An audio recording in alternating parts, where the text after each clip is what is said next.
Assalamualaikum warahmatullahi wabarakatuh. Perkenalkan nama saya Wina Widianingsih dari kelas 8 C. Saya akan membacakan materi tentang semangat kebangkitan nasional tahun 1908. Penjajah Belanda dapat menguasai bangsa Indonesia dalam waktu yang lama karena bangsa Indonesia mudah dipecah belah dan perjuangan yang dilakukan bangsa Indonesia masih bersifat kedaerahan. Budi Utomo sebagai organisasi nasional pertama meletakkan semangat kebangkitan nasional bagi perjuangan bangsa Indonesia dalam meraih kemerdekaan. Begitu pentingnya kita memahami dan meneruskan nilai kebangkitan nasional tahun 1908. Berikut peta konsep yang akan kita pelajari. A. Kondisi bangsa Indonesia sebelum tahun 1908. B. Perintis kebangkitan nasional dalam perjuangan kemerdekaan Republik Indonesia. C. Mewujudkan persatuan dan kebanggaan sebagai bangsa wujud nilai kebangkitan nasional. A. Kondisi bangsa Indonesia sebelum tahun 1908. Rusaknya ekonomi Eropa akibat peperangan dan berkembangnya teknologi pelayaran pada abad ke-15 menyebabkan negara-negara di Eropa melakukan ekspedisi untuk mencari sumber-sumber ekonomi baru ke seluruh dunia. Ekspedisi ini banyak menemukan sumber ekonomi dan lahan baru untuk dilakukan perdagangan. Ternyata kemudian bangsa Eropa tidak hanya melakukan perdagangan melainkan langsung menguasai dan menjajah negara-negara yang mereka anggap baru ditemukan.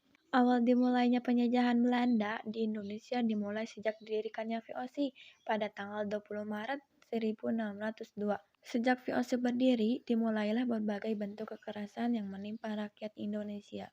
Bangsa Indonesia makin menderita ketika Dendel 1808 sampai 1811 berkuasa. Upaya kerja paksa Rodi guna membangun jalan sepanjang Pulau Jawa Anyar Panarukan untuk kepentingan militer membuat rakyat makin menderita. Penderitaan berlanjut karena Belanda kemudian menerapkan kultur stelsel atau tanam paksa.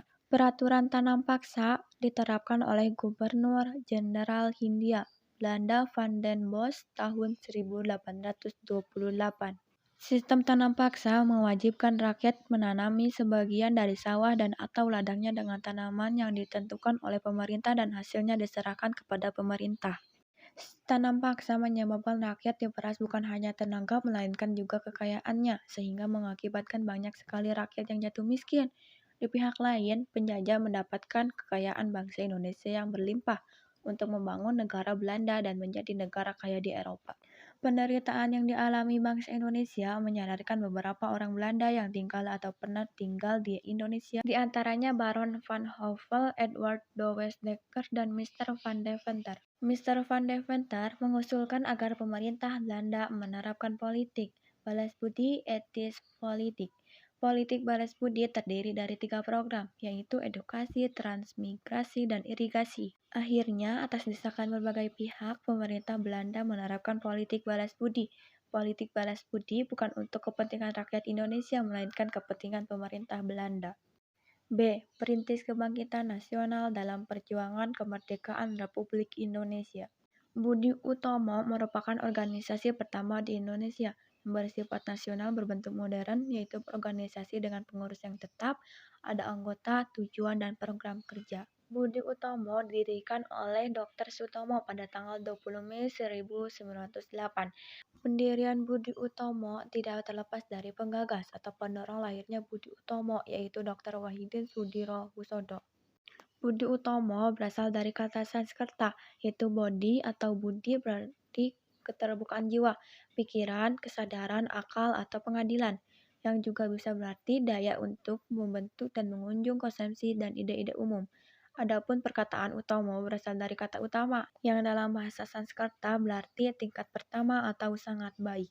Program Budi Utomo adalah mengusahakan perbaikan pendidikan dan pengajaran. Akan tetapi, programnya lebih bersifat sosial karena saat itu belum dimungkinkan melaksanakan gerakan yang bersifat politik. C. Mewujudkan persatuan dan kebanggaan sebagai bangsa. 1. Mewujudkan persatuan Indonesia. Berdasarkan istilah, persatuan dan kesatuan berasal dari kata satu, yang berarti utuh atau tidak terpecah belah. Persatuan dapat diartikan sebagai perkumpulan dari berbagai komponen yang membentuk menjadi satu. Pada masa perjuangan kemerdekaan Indonesia, pengertian persatuan Indonesia adalah sebagai faktor kunci, yaitu sebagai sumber semangat, motivasi, dan penggerak perjuangan Indonesia. Tahap-tahap pembinaan persatuan bangsa Indonesia itu yang paling menonjol talas sebagai berikut. A. Perasaan senasib. B. Kebangkitan nasional. C. Sumpah Pemuda. D. Proklamasi Kemerdekaan. Contoh sikap positif yang berkaitan dengan nilai-nilai kebangsaan yang terkandung dalam Undang-Undang Dasar Negara Republik Indonesia tahun 1945 adalah sebagai berikut. 1. Nilai religius. 2. Nilai kemanusiaan.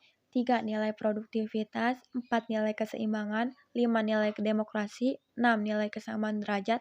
7. Nilai ketaatan hukum. 2. Kebanggaan sebagai bangsa Indonesia. Alasan utama kita bangga menjadi bangsa Indonesia adalah karena kita lahir dan besar di negeri Indonesia. Modal utama untuk tetap tegaknya negara kesatuan Republik Indonesia adalah persatuan dan kesatuan di antara bangsa Indonesia. Bangsa Indonesia mempunyai berbagai keunggulan. Keunggulan-keunggulan yang dimiliki bangsa Indonesia diantaranya adalah 1. Jumlah dan potensi penduduknya yang cukup besar. 2. Semangat kebangkitan nasional dan Sumpah Pemuda. 3. Memiliki keanekaragaman dalam berbagai aspek kehidupan. 4. Semboyan Bhinneka Tunggal Ika.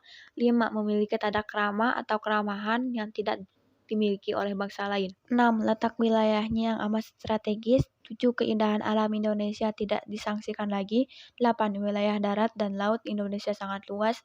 9. Tanahnya amat subur dan kaya akan sumber alam dengan matahari yang bersinar sepanjang tahun. Indah, luas, sumber daya manusia, dan sumber daya alam menjadi faktor pembentuk keunggulan bangsa Indonesia.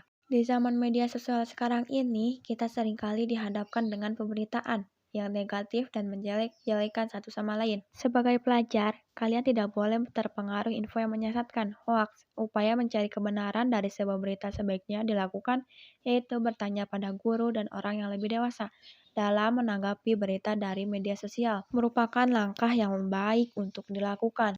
Apabila semua media sosial membicarakan keburukan, masyarakat akan bingung dan lama-kelamaan kebanggaan kita sebagai sebuah bangsa akan berkurang. Sekian materi yang sudah saya sampaikan, semoga bisa dapat dipahami oleh kalian.